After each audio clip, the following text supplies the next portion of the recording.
Only రైతుల కోసం ఆడించడానికి బాడకు తీసుకొని ఆడిస్తున్నాం. రైతులకి ఎక్కడే కానీ మార్కెట్ సౌకర్యం లేదు ఈ జిల్లాలో. రైతులు గ్రౌండ్నట్ అమ్ముకోవడానికి చాలా ఇబ్బంది పడుతున్నారు. నేనేమంటానంటే దయచేసి రైతులు అమ్ముకోవడానికి మార్కెట్ సౌకర్యం కల్పించండి జిల్లాలో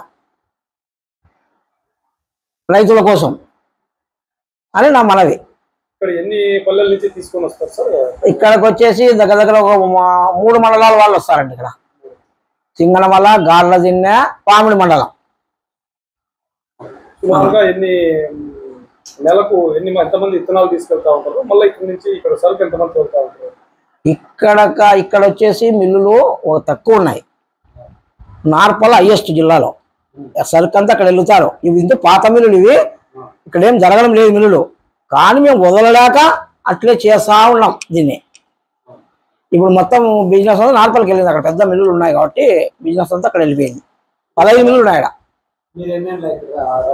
నేను ఇక్కడ చేయబట్టి 10 సంవత్సరాలు అయింది. ఈ 10 సంవత్సరాల్లో మీకు మర్చిపోని సంఘటన ఏంటంటే, ఒక 3 సంవత్సరాల క్రితము వర్షం వచ్చి కాయలన్నీ పూర్తి డ్యామేజ్ వచ్చేసాయి. ఎవరు కొనలేదు. అవి రేటు తగ్గిపోయింది. విచిత్రమైన వానలు వచ్చాయి.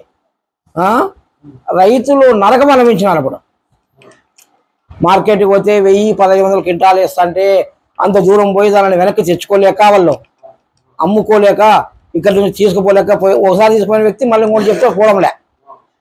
అది చాలా ఇబ్బందులు పడుతున్నారు ఇక్కడ రైతాంగం. శాశ్వత పరిష్కారం కావాలంటే మన అనంతపూర్ జిల్లాలో చెనిక్కాయలు మార్కెట్ పెట్టాల. గవర్నమెంట్ మార్కెట్స్ ఇప్పుడు కర్నూలు, ఆదోని, బళ్ళారి ఎట్లుందో అటువంటి మార్కెట్ సౌకర్యము అనంతపూర్ జిల్లాలో కల్పించాల. అది ఉంటే రైతులు ఆయన ధైర్యంగా తీసుకొని పోయి మార్కెట్లో ఆడ కొన్ని వందల మంది వ్యాపారస్తులు వస్తారు. అతను గిట్టుబాటు ధర వస్తుంది. ఆయన పోయి బాగా వచ్చి ఒక దర్పణంతో కూర్చుంటారు పోయి ఆయన. ఇప్పుడు ఏం చేయాలి? మిల్లుల దగ్గరకు వచ్చి ఆయన అడక తినే వాళ్ళ లెక్క నా శనక్కాయలు కూడా అడుక్కోవాలి. ప్లస్ పల్లెలకు వెళ్ళే వ్యాపారస్తులు కూడా రైతుకి ఏ విధంగా మోసం చేస్తారో తెలియదు. తూకాల్లో మార్కెట్లు అయితే అవన్నీ ఏంటి ఉండవు. రైతుకు న్యాయం జరుగుతుంది ఆడ. నేను అట్లా చేయాలని కోరుకుంటాను. అబ్బా నాకు దోషం చెప్పిన.